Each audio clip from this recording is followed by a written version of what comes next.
Hoy vamos a ver qué es la primera forma fundamental. La primera forma fundamental lleva lo fundamental hasta en el nombre.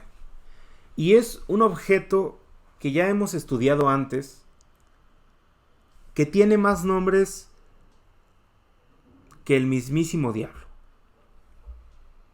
Nos va a dar una nueva perspectiva sobre la manera de medir desde la geometría. Y también nos va a hacer darnos cuenta de que hemos estado tratando con la métrica desde que empezamos esta sección sobre geometría diferencial de curvas y superficies. ¿Y cómo empezamos a tratar con la métrica? Cuando vimos la parametrización por longitud de arco.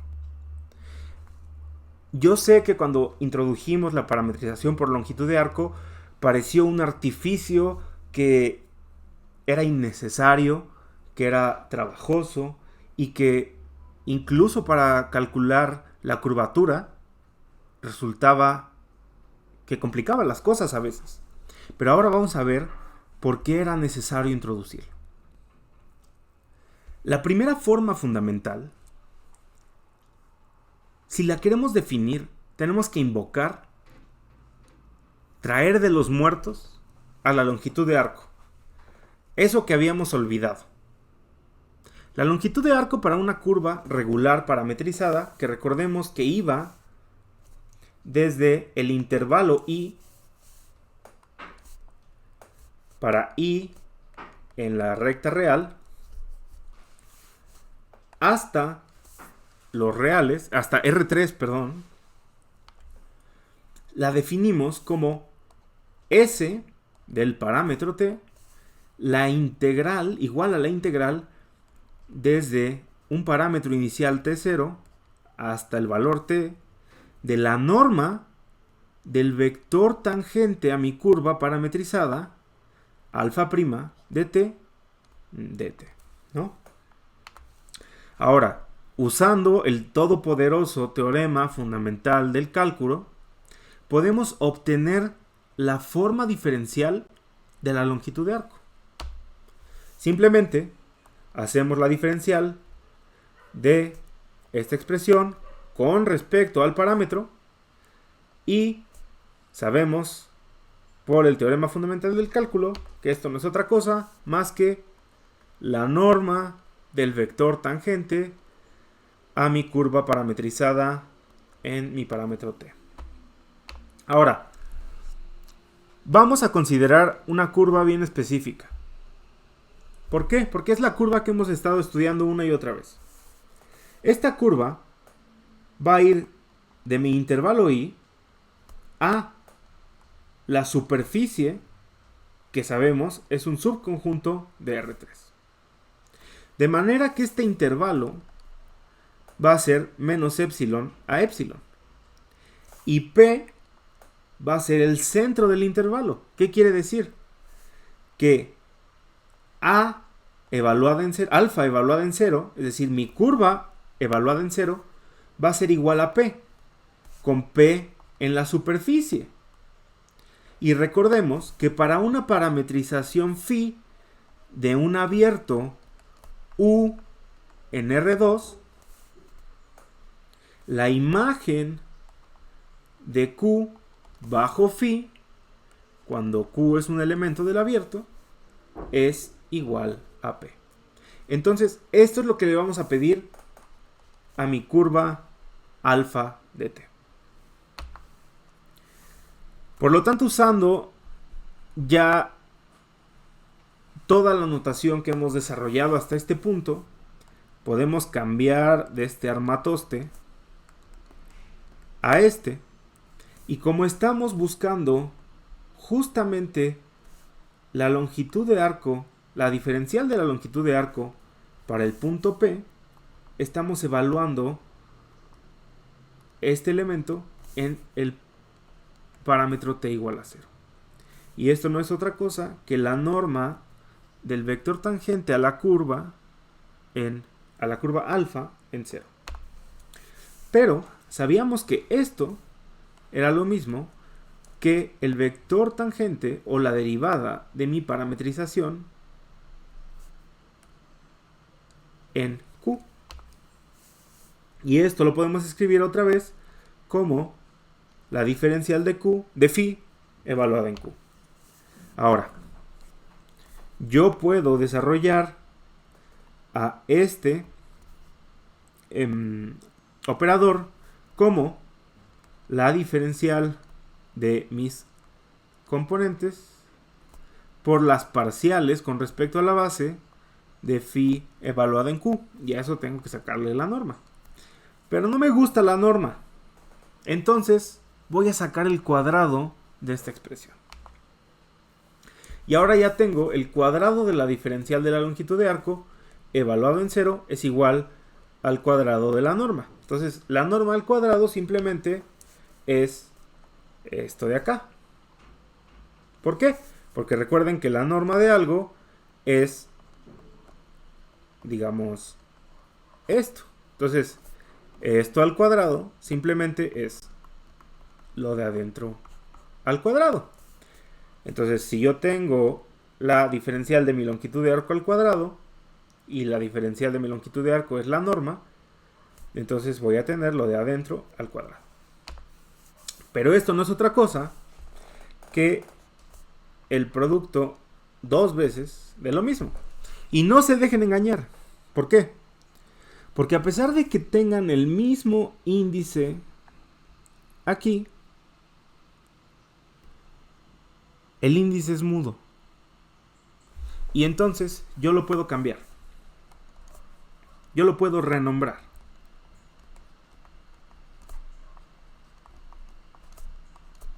¿Y eso qué me da? Pues esto de aquí. Y esto no es otra cosa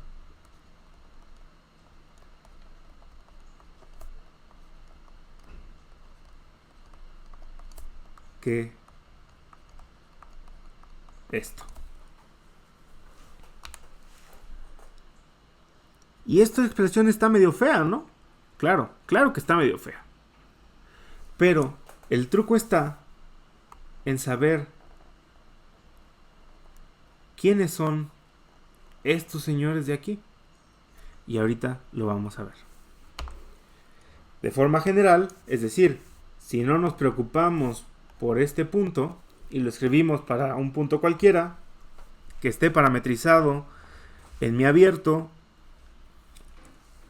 la longitud, la diferencial de la longitud de arco al cuadrado es esta expresión de aquí, que es simplemente mi operador diferencial de phi al cuadrado. Vamos a hacer el caso particular en el que nuestros índices corren de 1 a 2 porque estamos tomando a Q en U subconjunto de R2. Entonces, como mis índices se suman, tengo esta expresión de aquí. Y esto no olvidemos que está al cuadrado. Entonces, simplemente voy a sustituir quién es x1 y quién es la derivada parcial de la componente 1. Y lo mismo por x2 y la derivada parcial con respecto a 2. Que esto es du por la derivada con respecto a u de phi. De b por la derivada parcial con respecto a b de phi. Y esto, pues, multiplicado por sí mismo. Y entonces aquí se vuelve evidente que, bueno, este va con este y me da esto de aquí.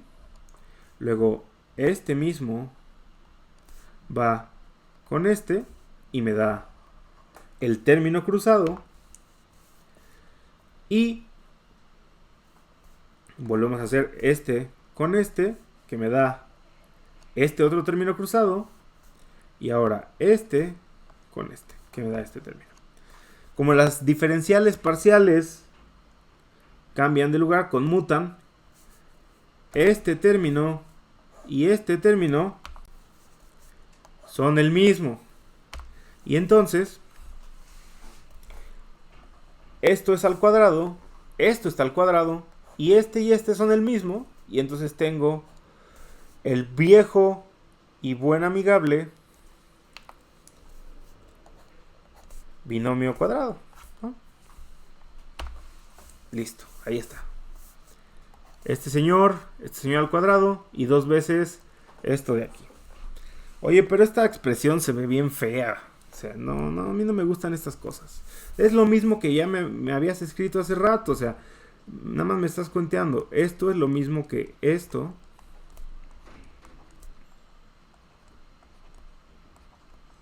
Y esto. Sí, claro que es lo mismo.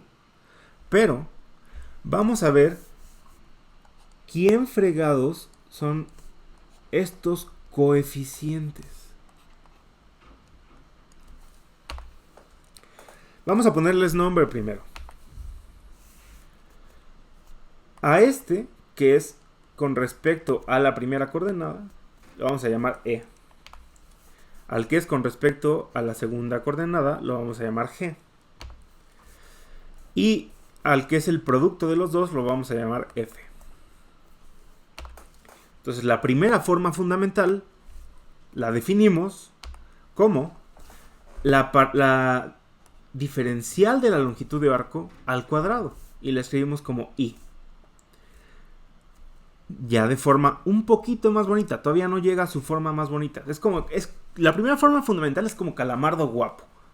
Entre más la golpees, más guapa se pone. Entonces ahorita le estamos dando los primeros golpes. Ahorita le escribimos como I. Y estamos quitando las parciales. Simplemente cambiándoles de nombre. Escondiendo la basura abajo de la alfombra. Y le ponemos E, F y G. Muchos se contentarían con esta expresión, dirían que su trabajo está hecho. Pero esto no nos sirve de nada a nosotros. ¿Por qué? Porque nosotros queremos saber quién es la primera forma fundamental. Queremos desenmascararla. Para empezar hay que darse cuenta de que la primera forma fundamental es positiva definida. Es decir, que siempre es mayor o igual que 0. Y que además solo va a ser igual a 0 cuando este y este sean iguales a 0. Es decir, cuando estos dos sean igual a 0. ¿Por qué?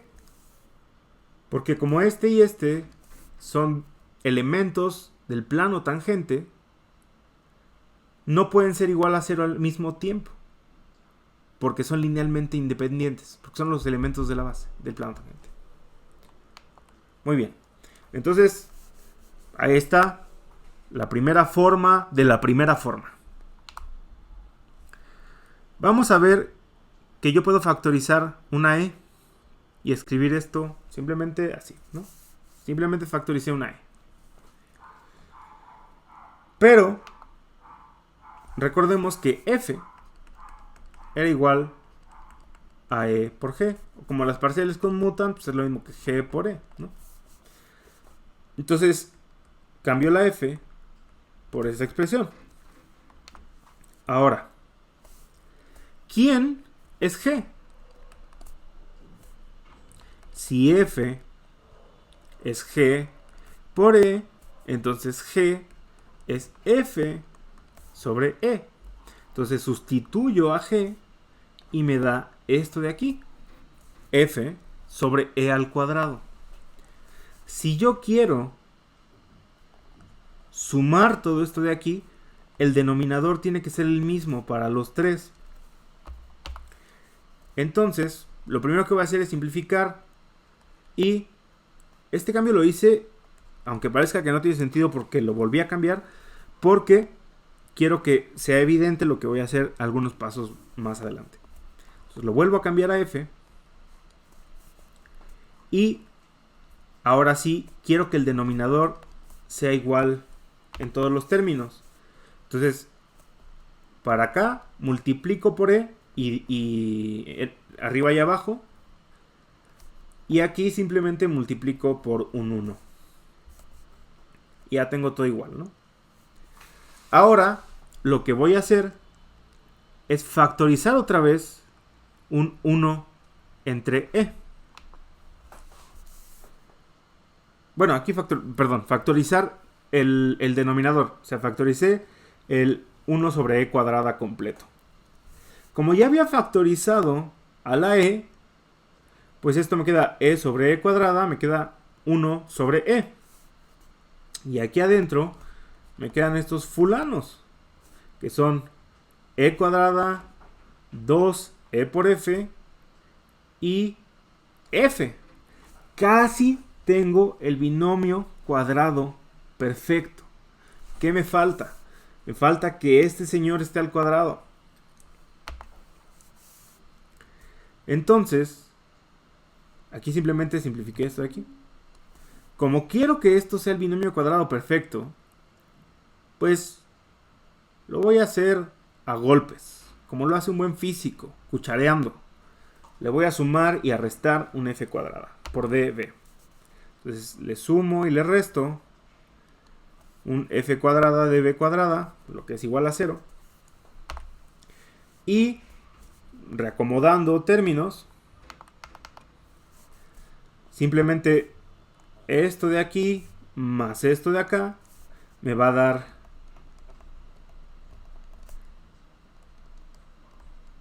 este binomio y me van a quedar, claro, por 1 sobre e y me van a quedar por fuera estos dos fulanos. Es decir, 1 sobre e por f de b cuadrada menos f cuadrada de b cuadrada.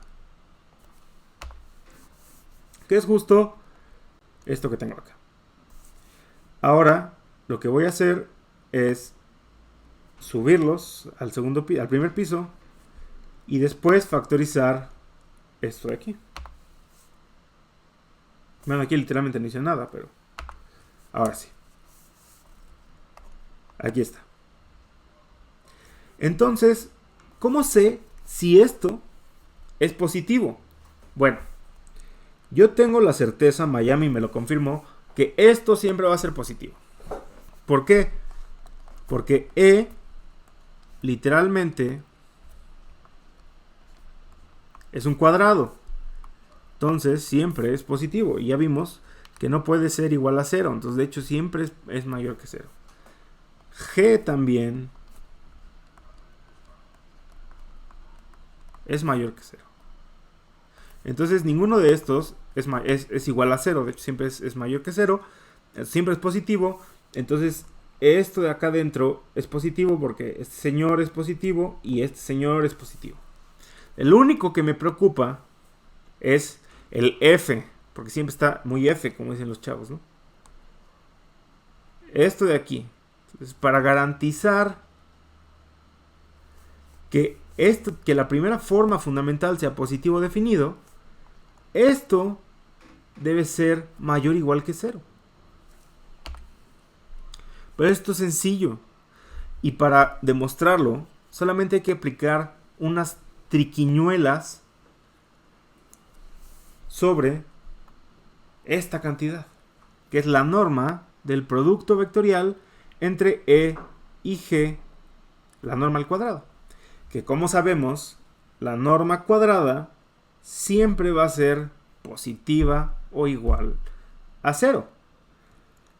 Pero, ¿qué tiene que ver la norma al cuadrado del producto vectorial entre e y g? Bueno, vamos a ver quién es esa norma al cuadrado de ese producto vectorial.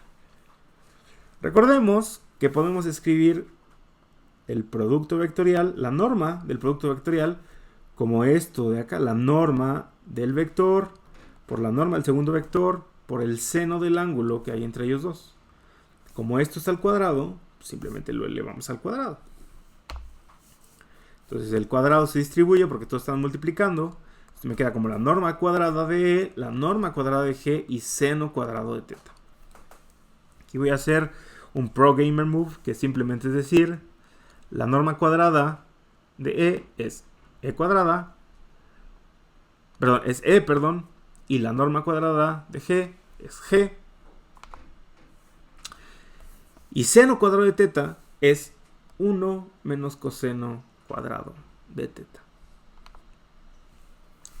Distribuyo y esto me da E por G menos e por g coseno cuadrado de teta. ¿Y quién es esto de aquí? Bueno, voy a volver a sustituir. Esto es igual a esto. Y esto es igual a esto. Pero simplemente cuando, como tenemos esto multiplicado por esto, todo esto multiplicado es lo mismo que e por g al cuadrado. Esta es la expresión para el producto escalar entre vectores. O para para el producto escalar entre vectores. Entonces, esto y esto es lo mismo que esto.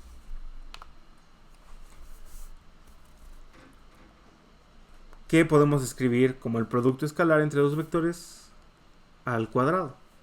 Pero ¿se acuerdan que f era igual a e por g? Bueno, e cuadrada, no, sí, e por g. Entonces, si esto es igual a f y esto está al cuadrado, tengo e por g menos f cuadrado. ¿Y con qué empezamos? Con este es fulano. Y este sabíamos que siempre era mayor o igual que 0. Entonces esto es mayor o igual que 0. Y por lo tanto, mi primera forma fundamental es positiva definida. Ahora, en forma de matrices, podemos escribir la ecuación para la primera forma fundamental de una forma más bonita. Es decir, le vamos a dar su segundo guamazo a Calamardo Guapo para que se vuelva más bonito. ¿Por qué? Nos vamos a dar cuenta un poquito más adelante.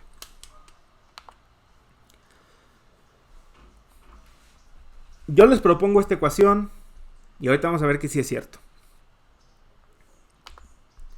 Bueno, hacemos primero, porque así me gusta, este producto con este producto y simplemente sabemos que nos va a dar esto. Y ahora, el producto de estos, de este vector renglón por este vector columna nos da esta ecuación. Este término y este término son el mismo y entonces tenemos la ecuación de la primera forma fundamental. Entonces, en forma de matrices, esta es la ecuación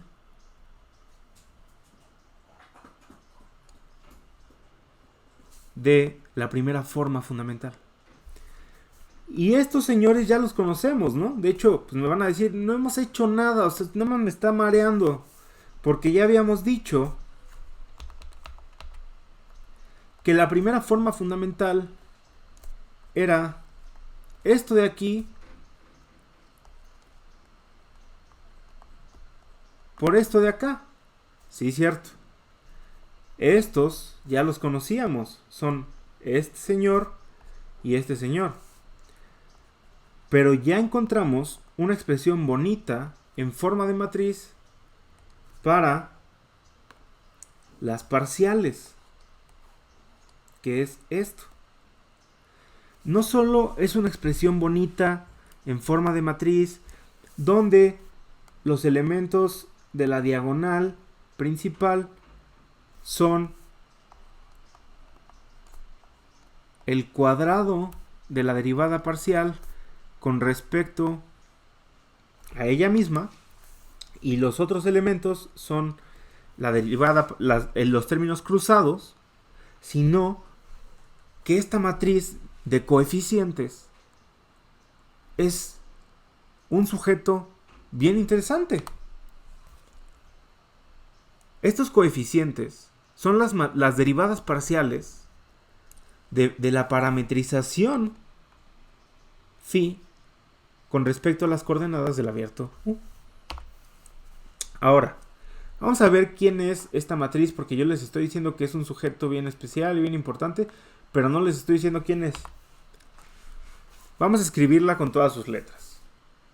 Simplemente estoy sustituyendo quién es E, quién es F y quién es G. Bueno, aquí lo único que hice fue ponerle prima de U para que supieran que estaba derivando con respecto a U. Y acá igual, ¿no? Este no es otro que el tensor métrico en su forma covariante. ¿Para quiénes? Para las coordenadas de mi abierto. El tensor métrico en su forma covariante es la matriz de coeficientes de la primera forma fundamental.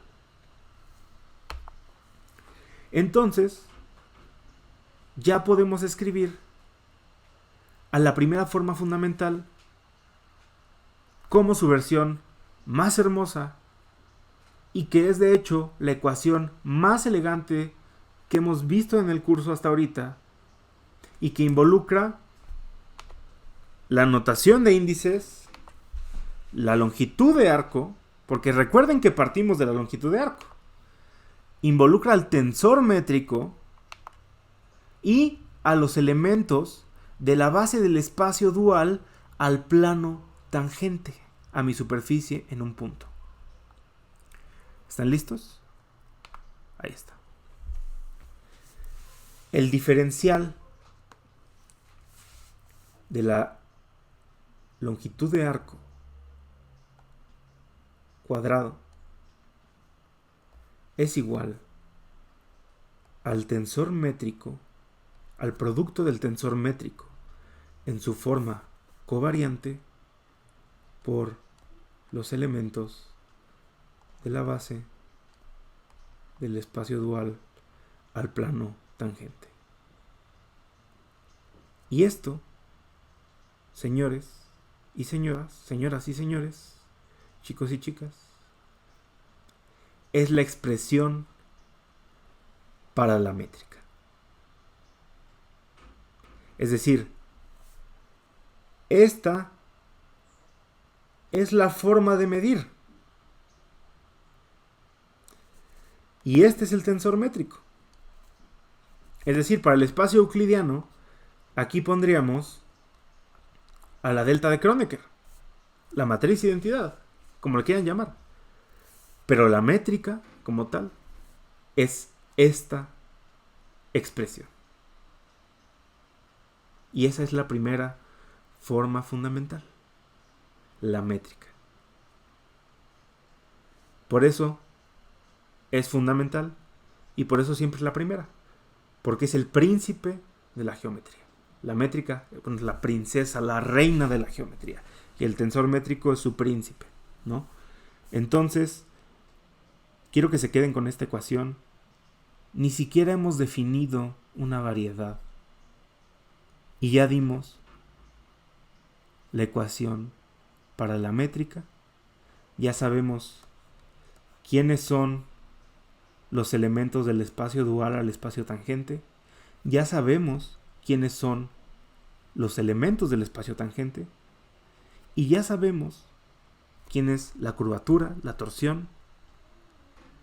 Y que hacer cálculo, como lo conocemos ahora, se reduce a estudiar el plano tangente y su espacio dual para alguna superficie. Yo no sé ustedes, pero siento que aprendimos muchísimo en esta sección.